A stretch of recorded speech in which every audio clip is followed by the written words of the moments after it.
इस कार्यक्रम के पुण्यार्चक हैं श्री 1008 भगवान पार्श्वनाथ दिगंबर जैन गजरथ मंदिर सेक्टर 1 रोहतक। इस भव्य मंदिर का निर्माण श्री विजय कुमार जैन एवं श्री राजेश जैन परिवार द्वारा करवाया गया है। श्री राजेश जैन MD LPS बोसाड़, धर्मपत्नी श्रीमती संध्या जैन, श्री विजय कुमार जैन UPS लक्ष्मी, धर्मपत्नी श्रीमती दीपा जैन, श्री सुभाष चंद्र जैन, श्रीमती सविता जैन, ऋषभ जैन, श्री पल्लव जैन, श्रीमती श्वेता जैन, अर्चित जैन, आश्वित जैन, पता कोलकाता।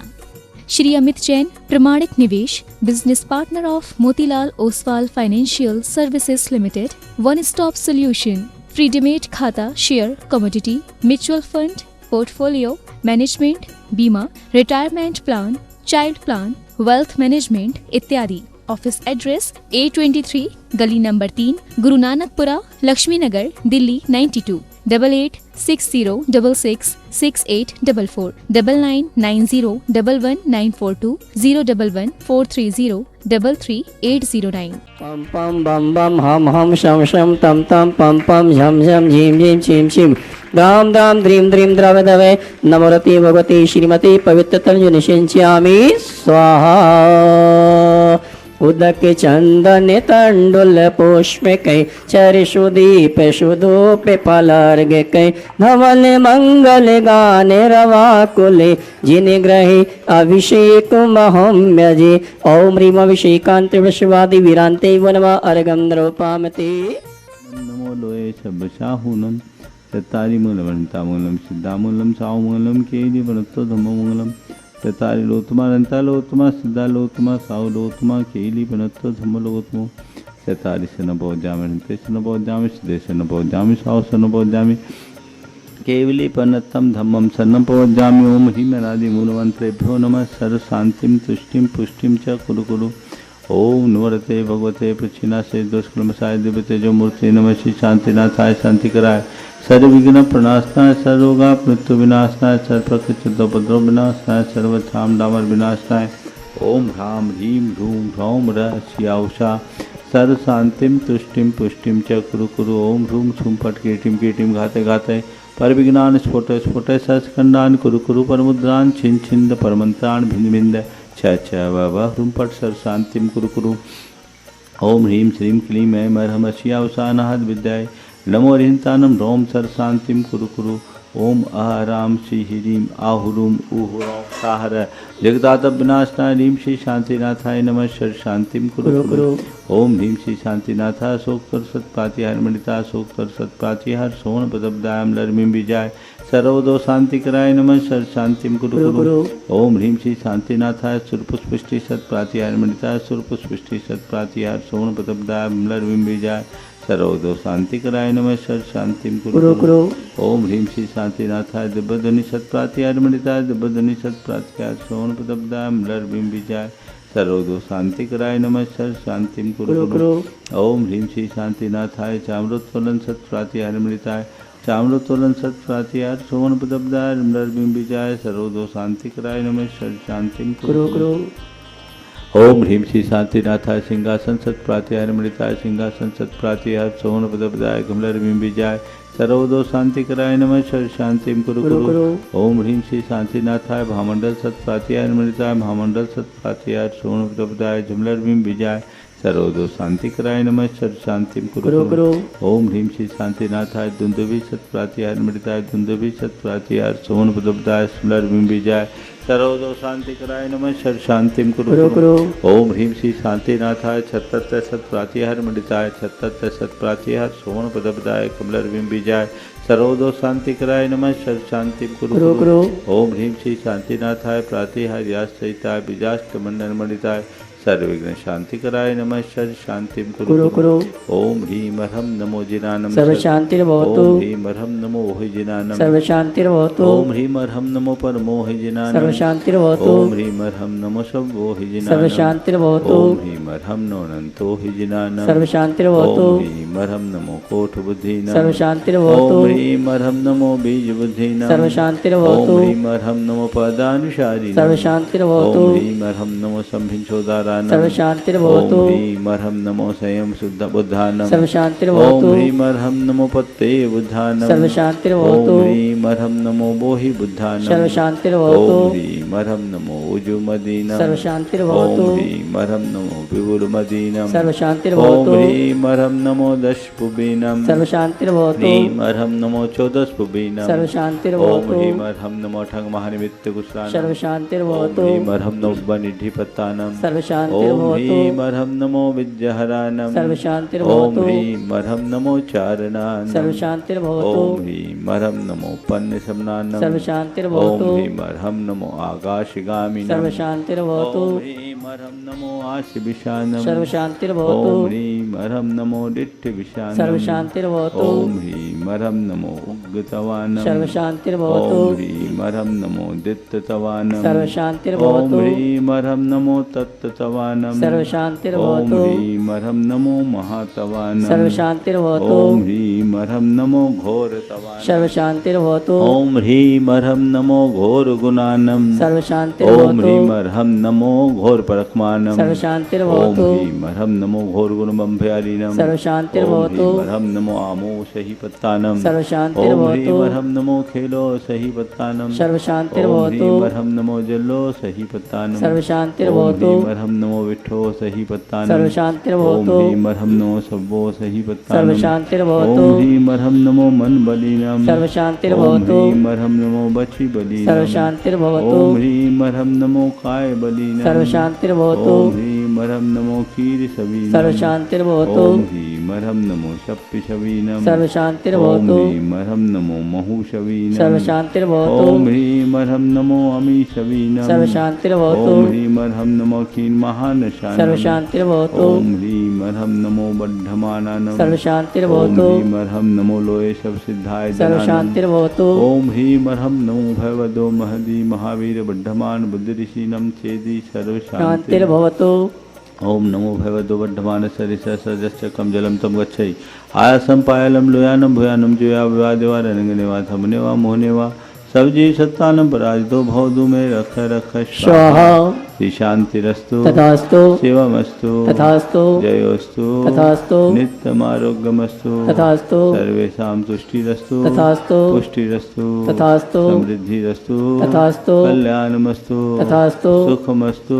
तथास्तु अभिवृद्धिरस्तु तथास्तु दीर्घायुरस्तु तथास्तु दुर्गोत धनानि सदा सन्तु तथास्तु धर्म श्री बलायुरारोग्यैश्वर्याभिवृद्धिरस्तु तथास्तु ओम ह्रीं अर्हं नमो संपूर्ण कल्याण मंगल रूप मोक्ष पुरुषार्थ भवतु संपूज्यकानां प्रतिपाल्यकानां यतीन्द्र सामान्य तपोधनानां देशस्य राष्ट्रस्य पुरस्य राज्ञ करोतु शान्तिं भगवान् जिनेन्द्र करोतु शान्तिं भगवान् जिनेन्द्र करोतु शान्तिं भगवान् जिनेन्द्र पदस्थघाति कर्मान केवल ज्ञान भास्करा कुर्वन्तु जगतां शांतिं विश्वाद्या जिनेश्वरा।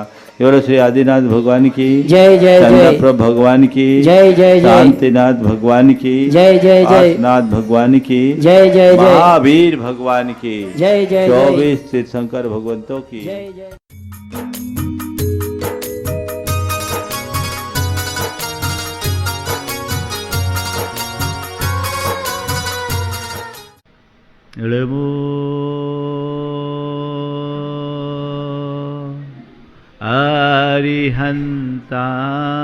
अरिहन्ताणं नमो अरिहन्ताण नमो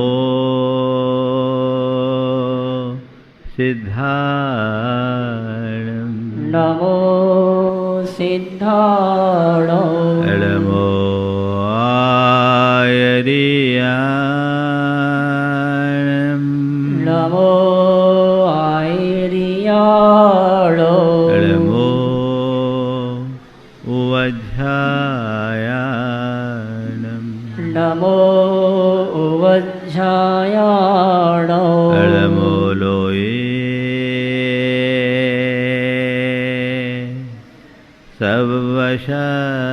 सवशहुनं नमो लोये शव्य साहुलो ऐसो पंच अड़मोयारो ऐसो पंच नमो यारो सर्व पावपनाशिनो सब पाव प्रणाशिनो मंगलाणं च शवेशिं मंगलाणं च शवेशिं परमं होय मंगलम् परमं होय मंगलो। जय बोलो देवादिदेव 1008 श्री भगवान महावीर स्वामी की जय जय जय अहिंसा परमो धर्म की जय जय जय। परम पूज्य आचार्य गुरुवर श्री विद्यासागर जी महाराज की जय जय जय। बोले परम पूज्य मनीष श्री 108 प्रमाण सागर जी महाराज के। बोले परम पूज्य मनीष 108 अनंत सागर जी महाराज के। नमोस्तु भगवान नमोस्तु। हमारे जीवन में जो भी संसाधन होते हैं, शक्तियां होती हैं, उनका हम सही इस्तेमाल करने की कोशिश करते हैं। जो अपनी शक्तियों का, अपनी संसाधनों का सही इस्तेमाल करते हैं, वे अपने जीवन को ऊंचाई तक पहुंचाते हैं। और जो उनका सही प्रयोग नहीं करते, उन्हें प्रायः नुकसान उठाना पड़ता है। आज उसी की बात की जा रही है। आज के संदर्भ में 4 बातें आप सबसे करूंगा। शक्ति को पहचानना, शक्ति का प्रयोग करना, शक्ति का उल्लंघन करना और शक्ति का दुरुपयोग करना। अपनी शक्ति को पहचानो, उसका प्रयोग करो, पर शक्ति का कभी उल्लंघन मत करो और शक्ति का दुरुपयोग मत करो। बहुत सारे लोग ऐसे होते हैं जिन्हें अपनी शक्ति का कोई भान नहीं होता, और ऐसे लोग समर्थ होकर के भी दीनहीन बने रहते हैं। वे हमेशा परमुखापेक्षी बनकर जीते हैं, परावलंबी सोच से ग्रसित रहते हैं। उनके अंदर नकारात्मकता भरती है, उनका आत्मविश्वास खंडित हो जाता है। संत कहते हैं कि यदि तुम अपने जीवन को आगे बढ़ाना चाहते हो तो अपने भीतर झांको, अपनी क्षमताओं का सही आकलन करो। आप लोगों से कभी कोई बात की जाए, खासकर त्याग तप की बात की जाए, तो आप लोगों के मुंह से ऐसे ही निकलता है मेरे पास शक्ति नहीं है, है ना? हाँ? एक बार एक सज्जन ने मुझसे कहा कि महाराज जी, आप लोग कैसे इतना कर लेते हैं, भूख प्यास सह लेते हैं,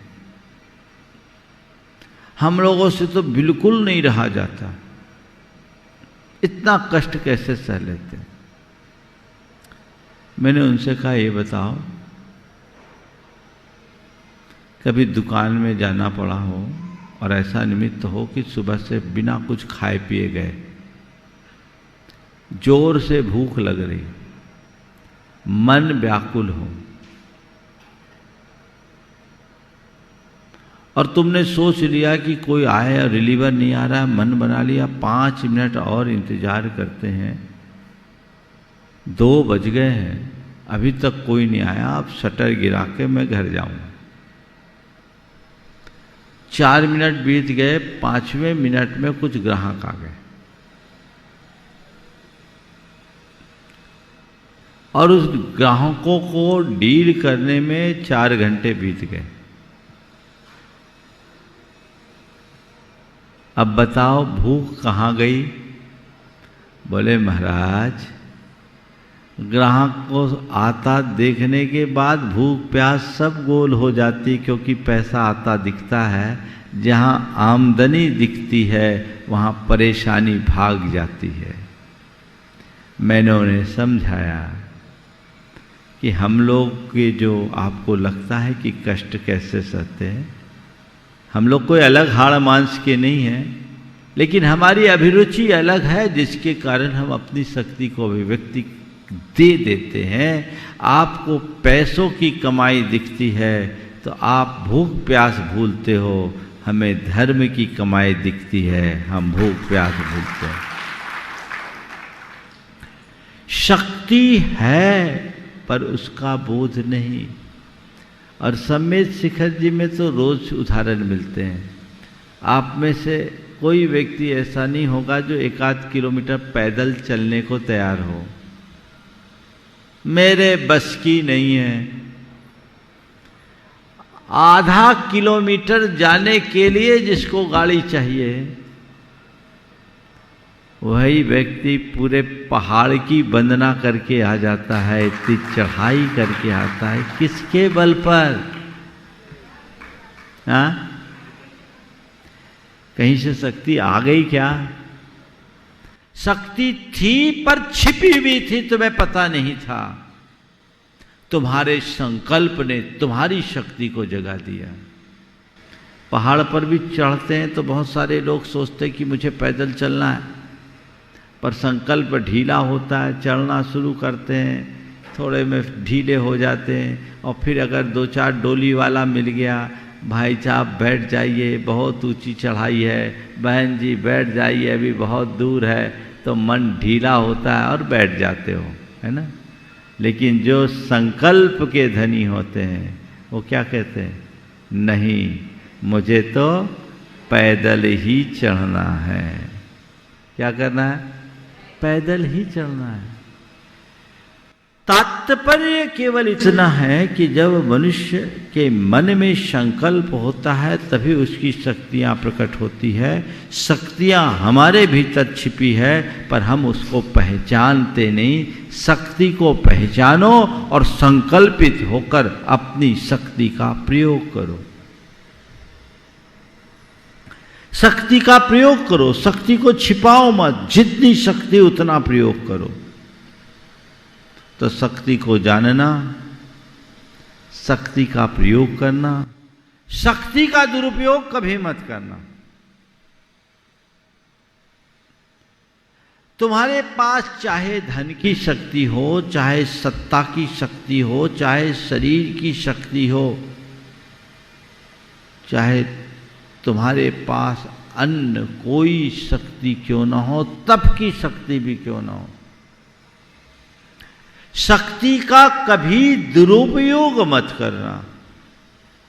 जो शक्ति का दुरुपयोग करते हैं वे मनुष्य कहलाने के अधिकारी नहीं है। हम लोगों ने बचपन में नीति में ये पढ़ा है, आहार निद्रा भय मैथुनम च सामान्य में तत् पशुभिर निराना,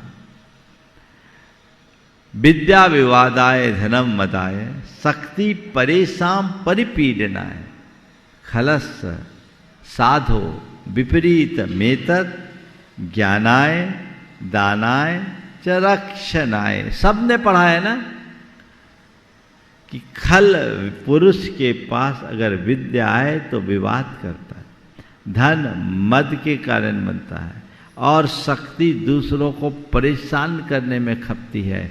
लेकिन सत्पुरुषों का की विद्या स्वपर के ज्ञान को बढ़ाने में, धन दान में लगाने में, और शक्ति औरों की रक्षा में समर्पित होती है। ये शक्ति का सत्प्रयोग है। तुम सत्पुरुष बनो, दुष्टों में अपना स्थान मत आने दो। ये 3 बातें हुई। आज जो चौथी जो आज का मुख्य प्रतिपाद्य है वह है शक्ति का उल्लंघन मत करो, शक्ति के भीतर रहो, सीमा में रहो। और आज के कुछ सूत्र वाक्य जिन्हें मैं आज के संदर्भ में आप सबके बीच कहना चाहूंगा। हद से अधिक मात्रा में रखने से मोर पंख भी गाड़ी की धुरी तोड़ डालेंगे। बहुत गहरा वाक्य है। मोर पंख कितना सुकोमल होता है, लेकिन जरूरत से ज्यादा मोर पंखों का ढेर एक जगह रख दो और उस पर रथ चलाओ तो वो मोर पंख भी रथ के पहिए को तोड़ डालेंगे। तुम अपने जीवन में जब अपने हदों का त्याग करोगे, हद को लांघोगे, तुम्हारा जीवन छिन्न भिन्न हो जाएगा। दूसरा वाक्य है, जो आदमी शांति पूर्वक रहना नहीं जानते, जो अपने बला बल का ज्ञान नहीं रखते, जो घमंड में चूर रहते हैं, उनका शीघ्र ही अंत हो जाता है। जो आदमी शांति पूर्वक रहना नहीं जानते, जो अपने बला बल का ज्ञान नहीं रखते और जो घमंड में चूर रहते हैं, उनका शीघ्र ही अंत हो जाता है। ये एक बहुत बड़ी सलाह है। इनसे अपने आप को बचा के रखो। और आज फिर कह रहे हैं,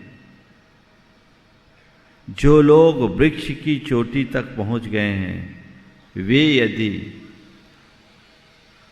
अधिक ऊपर चढ़ने की चेष्टा करेंगे तो प्राण गंवाएंगे। जो लोग वृक्ष की चोटी तक पहुंच गए हैं, वो और अधिक ऊंचा चढ़ने की कोशिश करेंगे तो क्या करेंगे? प्राण गंवाएंगे। आज यही हो रहा है, सब जंप लेना चाह रहे हैं। ऐसा कभी मत करना। एक सीमा से आगे जाओगे तो तुम्हारा पतन सुनिश्चित है। तुम जो कुछ करो सीमा के भीतर करो। आगे के वाक्यों को देखो। तुम्हारे पास कितना धन है, इस बात का विचार रखो और उसके अनुसार ही तुम दान दक्षिणा दो। योगक्षेम की बस यही रीति। तुम्हारे पास कितना धन है, तुम्हारी अंटी में क्या है, पहले ये देखो। दान दक्षिणा भी उसी के अनुरूप दो। क्षमता से बढ़कर के दान करोगे तो भी मामला गड़बड़ हो जाएगा। हमारे यहाँ 16 कारण भावना में 2 भावनाएं, शक्ति तस त्याग तपसी। त्याग करो शक्ति के अनुरूप करो, और तप करो तो शक्ति के अनुरूप करो। 1 रुपया की कमाई है और तुम 1.25 रुपया दान करोगे तो कर्जदार बनोगे। शक्ति को छिपाना मत और शक्ति का उल्लंघन मत करना। एक बार ऐसा हुआ, एक जगह मंदिर बनना था। मूल नायक के स्थापना की बोली लगी। समाज में बोली की परंपरा थी। मैं नहीं था, किसी दूसरे संघ की उपस्थिति में कार्यक्रम हुआ और एक भाई ने बोली ले ली। उसने बोली ली 81 लाख की। उसकी क्षमता नहीं थी, बोली ले ली, बोली डिक्लेयर्ड हो गई, सब में घोषित हो गया। जब घर लौटा, घर के लोगों ने बोला भैया इतनी बड़ी बोली तुमने ले ली, कैसे ले ली? बोला कमा के दे देंगे, हैसियत नहीं है, बोली ले ली, कमा के दे देंगे। पर पैसा इतनी आसानी से कमाया गया जाता होता तो आज तो सब करोड़पति होते। व्यापार की स्थिति खराब, खुद व्यापार में पूंजी कम, सामने वाले ने इतनी बड़ी बोली ले ली, अब करे तो क्या करे, हालत खराब। उनकी माँ बड़ी धर्मात्मा थी, माँ ने कहा अब तुमने बोली बोल दी है, ये निर्माल्य का पाप हमारे सिर पर नहीं लगना चाहिए, हम अपना घर बेच देंगे पर बोली चुकाएंगे। घर बेच दो, हम किराए के मकान में रह लेंगे लेकिन बोली चुकाएंगे। अब स्थिति भयानक हो गई, देना भी है, क्षमता नहीं, घर बेचने की बात आई तो ये बात उनके चचेरे भाई तक पहुंची। उसकी स्थिति थोड़ा अच्छी थी, उसने कहा नहीं, भाई ने एक गलती की कि इस प्रकार से बोली ले ली, लेकिन घर बिकवाने की दूसरी गलती मैं नहीं करूँगा। उसने अपनी चाची से कहा कि आप चिंता मत करो, ये बोली इसने ली है, हमारे परिवार ने ली, गलती कर दी, लेकिन हम सब मिल कर के इसका काम करेंगे, आप निष्फिक्र रहो, आप जितना दे सकते हैं दें, बाकी पूरा पैसा मैं चुकाऊंगा और ये बोली संपन्न होगी। ये तो ठीक है, एक व्यक्ति की उदारता से मामला ठीक हो गया। उससे जब पूछा कि भैया तुमने बोली क्यों ली, तो देखिए कैसे परिणाम। बोले सामने वाला मेरा विरोधी था, वो बोली ले रहा था, तो मैंने तय कर लिया कि बोली उसको नहीं लेने देंगे चाहे जो हो जाए। अब बताओ ये दान है, धर्म है या पाप? क्या है? पाप है ना। तो मनुष्य कभी कभी आवेग में अपना विवेक ऐसे ही खोता है। कर लो, कभी मत करना। दान दो तो अपनी वर्तमान स्थिति का आकलन करके दो, जितना तुरंत दे सकते हो दो। और यदि कोई बड़ा दान देना भी है तो इस संकल्प के साथ घोषित करो कि मेरी आज जैसी पोजीशन रही और मैं इस दुनिया में रहा तो इस अवधि में ये राशि दूंगा। पर पोजीशन देख लो कि जितना टाइम मैं ले रहा हूं आज की आय के अनुरूप उतने टाइम में इतना चुका पाऊंगा कि नहीं। आज मेरी 100 रुपये की बचत है और इस 100 रुपये की बचत के हिसाब से मैं 3 साल में लाख रुपया निकाल सकता हूं, तो तुम बोलो। लेकिन आज तो तुम्हारी 20 रुपये की बचत है और तुम 100 रुपये का कमिटमेंट कर रहे हो, तो ये कतई उचित नहीं है। अपनी स्थिति को समझ करके काम करना, शक्ति का कभी उल्लंघन मत करना दान के क्षेत्र में। इसी प्रकार खर्चे के क्षेत्र में फिजूल खर्चा मत करना। तुम्हारी जितनी आमदनी है उसी अनुरूप खर्च करो। आमदनी से अधिक खर्च करोगे तो बर्बाद हो जाओगे। बहुत अच्छी बात कही जा रही है। भरने वाले नाली यदि तंग है, ओ देखो भैया, भरने वाली नाली यदि तंग है तो कोई परवाह नहीं। भरने वाली नाली यदि तंग है तो कोई परवाह नहीं, परंतु व्यय करने वाली नाली अधिक विस्तीर्ण न हो। यह अर्थव्यवस्था का सिद्धांत है। आमदनी कम हो तो कोई चिंता नहीं, खर्चे पर नियंत्रण होना चाहिए। आजकल लोग अनाप शनाप तरीके से खर्चा करते हैं, फिजूल खर्ची बहुत बढ़ती है। और ये जब से उपभोक्तावाद प्रचारित हुआ, कंज्यूमरिज्म को बढ़ावा मिला, अब लोगों के पास सेविंग नहीं बची। अब लोगों के पास सेविंग नहीं बची। मैंने एक लेख पढ़ा था, उस लेख में लिखा कि आज जो पढ़े लिखे लोग हैं उनमें से ज़्यादातर लोग जो पति पत्नी दोनों कमाते हैं, मल्टीनेशनल कंपनीज में काम करते हैं, महीने के 25 तारीख के बाद उनके हाथ तंग हो जाते हैं। खर्च, एक बार मॉल में जाए सारा खेल ही बिगड़ जाता है। मॉल शॉपिंग EMI में ही पूरा पैसा निकल जाता है। अरे भाई, अपने खर्च पर नियंत्रण रखो। तुम्हारी जितनी क्षमता है उसके अनुरूप काम करो, दूसरों से होड़ मत करो।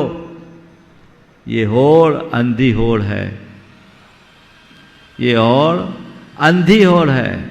ऐसी समृद्धि का कोई अर्थ नहीं। उसका टाइटल ही था समृद्धि की कीमत, और उसमें एक बहुत गंभीर बात लिखी कि 22 साल से लेकर 45 साल के उम्र समूह के युवक युवतियों में प्रजनन शक्ति नष्ट हो रही है।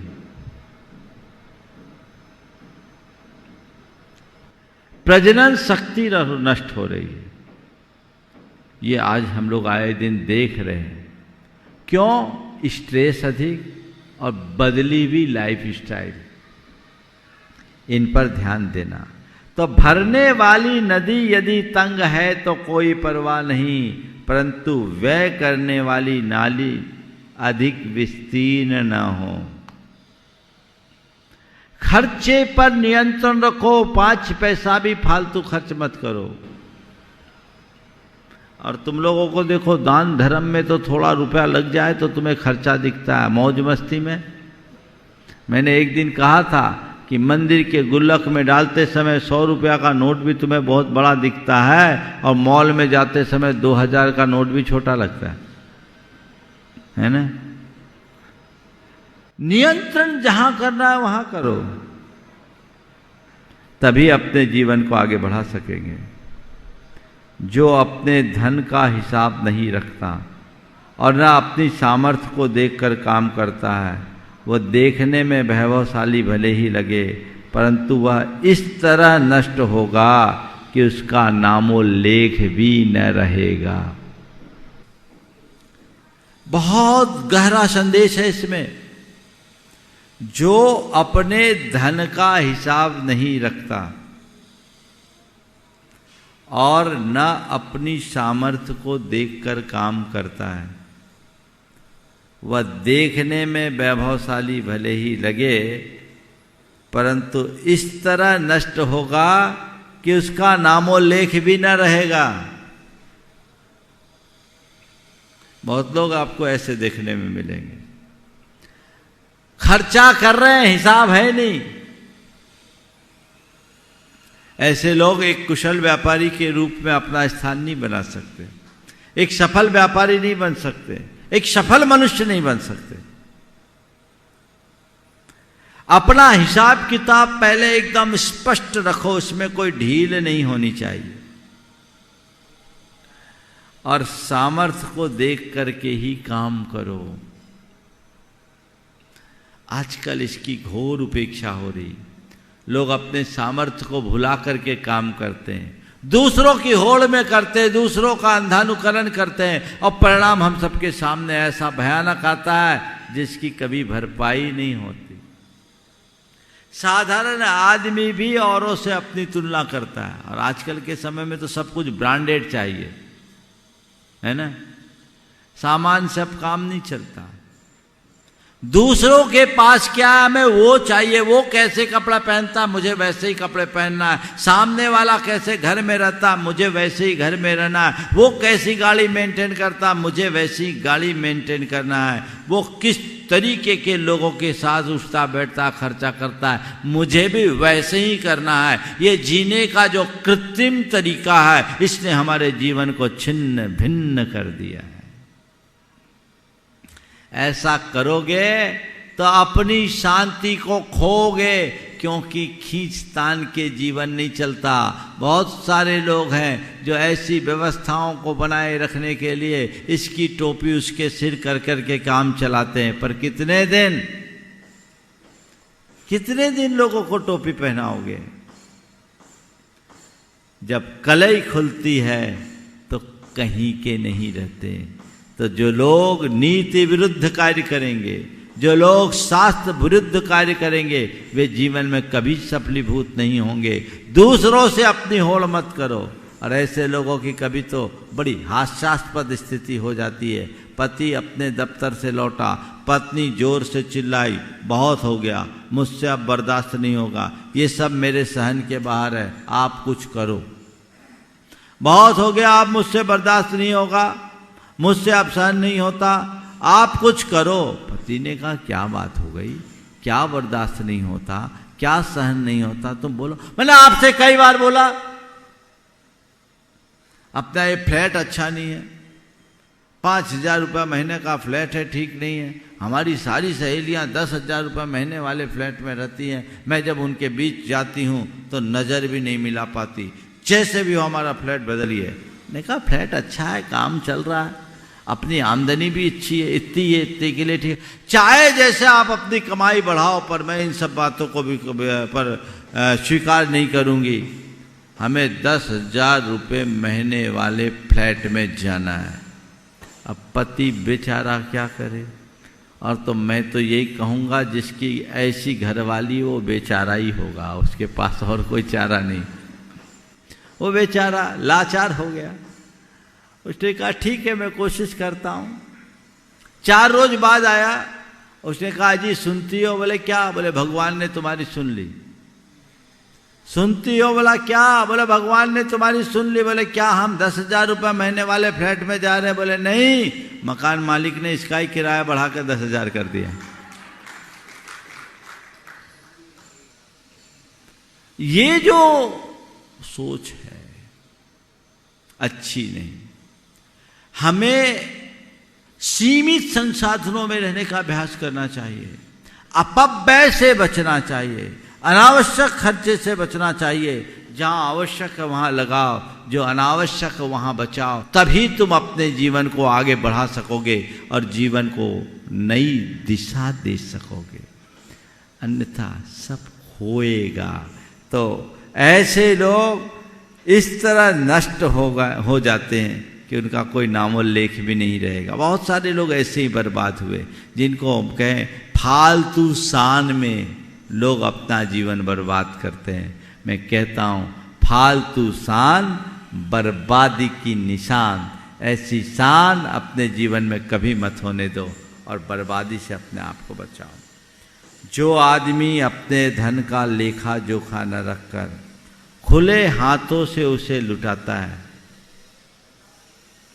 जो आदमी अपने धन का लेखा जोखा न रखकर खुले हाथों से उसे लुटाता है, उसकी संपत्ति शीघ्र ही समाप्त हो जाएगी।